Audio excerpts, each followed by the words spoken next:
Pressure is on, docking at a boat show. See how the motor's split? That's joystick control. Let me walk over here, see what else they do with the motors.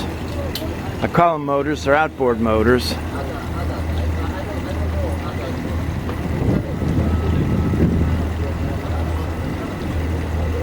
And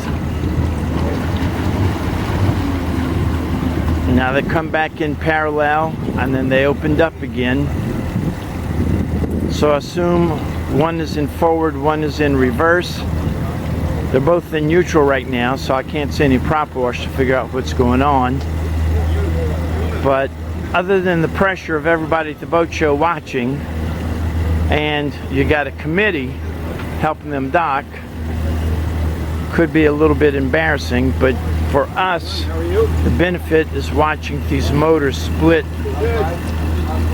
pointing opposite directions, one for forward, one for reverse, very much like a Volvo IPS system would do.